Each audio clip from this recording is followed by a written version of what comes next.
goose egg on the scoreboard. How do they break that goose egg? They've got to find a way to get the ball in the hands of their playmakers, get them some space, and try and make a first down and get some momentum going.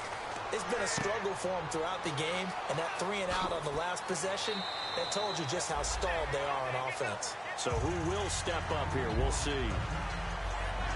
Second down now after the pass completion. They come out here in the eye. And he'll give it here to his running back. And an alley to run. Cuts it out to the sideline. And he'll be taken down, but not before getting this inside the 30. Well, partner, I have to say they called him in the right defense there. Nickel set, fifth defensive back on the field. And they love to run against that because now you typically get a bigger blocker on a smaller defender. Yeah, because those DBs like you, they want the interception. They're not as worried about the running play, right? Not at all. And I still remember being in school, and one of my offensive line teammates used to say, boy, I'd love to come downfield and hit you little people. Good run there. They go play action here on first down. And his throw's going to be incomplete. This has been a really nice day for the defense. They've made it so difficult to find open receivers because they're able to squeeze the passing lanes down. A lot of what they're doing is communicating. Receivers in one area, receivers in another area. They're almost what they call passing them off from one defender to the next, even in zone defenses, and making it very hard to find an open spot for the quarterback to deliver the ball. And he is going to lose yardage here. He'll wind up losing a yard on the play, and that is going to set up 3rd and goal. Now the Broncos are going to take a timeout. It's just their first. They'll be down to 2 remaining as we step aside here in the 4th quarter.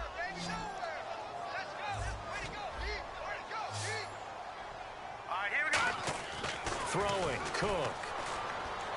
That's caught at the 3.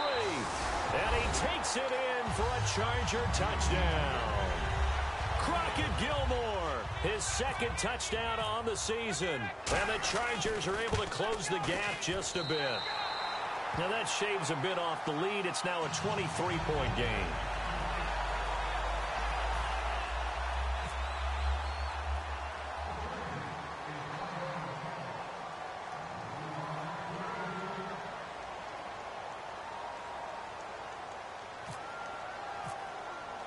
Now after the touchdown, Drew Kaiser to boot it away. That'll be taken in the end zone. And he'll bring it a few past the 20 to the 23-yard line. And coming out now, the Broncos.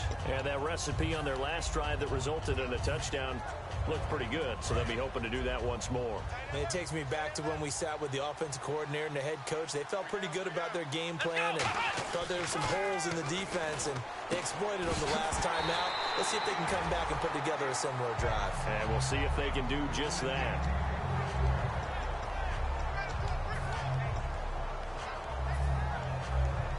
So incomplete on first. Let's see what second down has in store.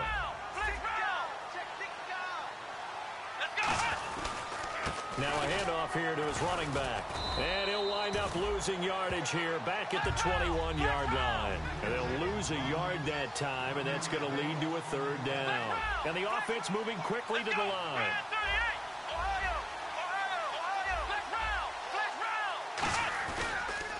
A handoff as they run the counter play. Stiff-armed him. Just a 1-yard pickup there, and it'll be 4th down. Here's Riley Dixon now. Time for a break. Always a good sign when your first punt comes in the 4th quarter. Back to finish it off on EA Sports after this.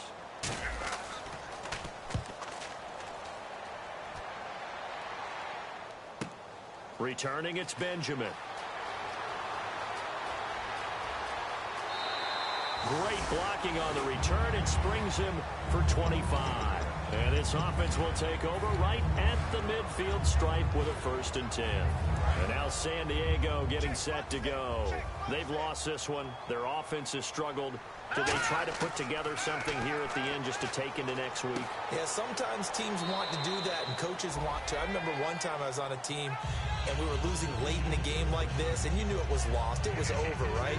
And the coach called a running play and pretty much said to everyone, I want to see something executed well before we get out of here.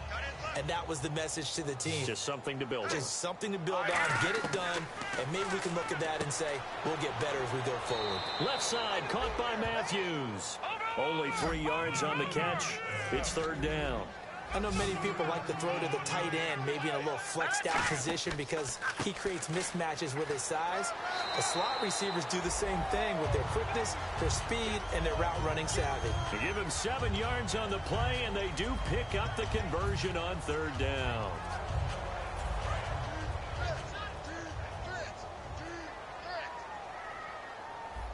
Now let's go. Allen, the man in motion right.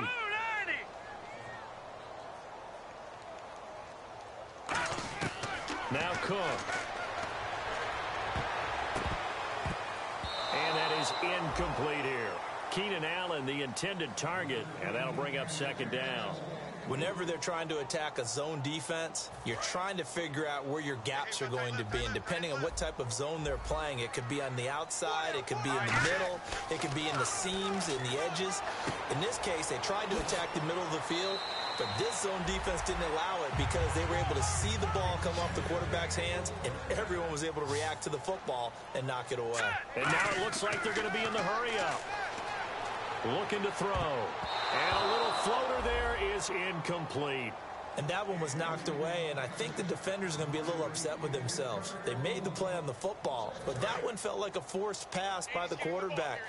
Thought he had someone open. He really wasn't. Maybe an example of having too much confidence in his receiver that no matter what, I'm going to throw it to him. And that was a play made by the defense, and it could have been a bigger one. And he can't corral it. Maybe a big missed opportunity there defensively in the end zone. And now third down. Now play number 7 of the drive as they're looking at a 3rd and 10. Here we go now. Again, he'll drop to throw. And he's going to be intercepted a 3rd time. A great read, and it's picked off. And a big turnover there as his guys will get the football back. So the Broncos coming out now. They have the big cushion here in the final stages of this one. I don't know if there's any better feeling than being up big on the road. There really can't be, because for a team to go on the road and win in the NFL, that's huge to begin with. But just think about all the preparation that went into it. When they first started talking about this game, leading up to it during the week, going on the road, unfamiliar city, obviously, unfamiliar hotel. No one's going to be with you once you get to the stadium. They're all going to be against you. Now hold everything here. We're going to get a timeout by the offense. That'll leave them with just 1 remaining in this 4th quarter of play. One thing I can say pretty safely, that route is not called if you don't have a guy who can throw the ball and put some mustard on it. Because if you're going to lollipop it in the middle of the field, bad things usually happen. It takes a strong-arm guy who can rifle it in there, and they were able to successfully complete that one.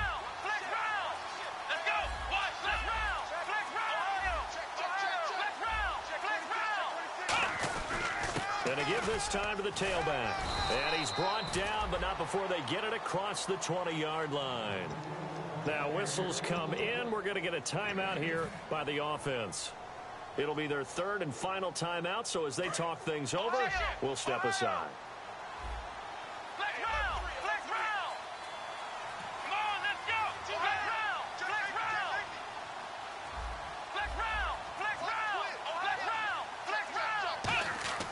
That one looks like he'll throw here. Sanders has it over the middle. And they're able to get this one across the 35. 15 yards through the air and a 1st down.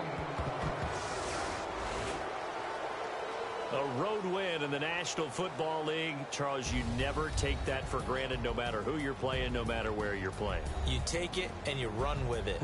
And you know you primed the pump all week in your own home facility. No one thinks we can do this. Only people who believe are right here in this room. And then you go on the road, band together, and get it done. So for Denver, they will indeed finish over 500 at 9-7. And they'll be able to enjoy this one through the bye week before they get back at it again.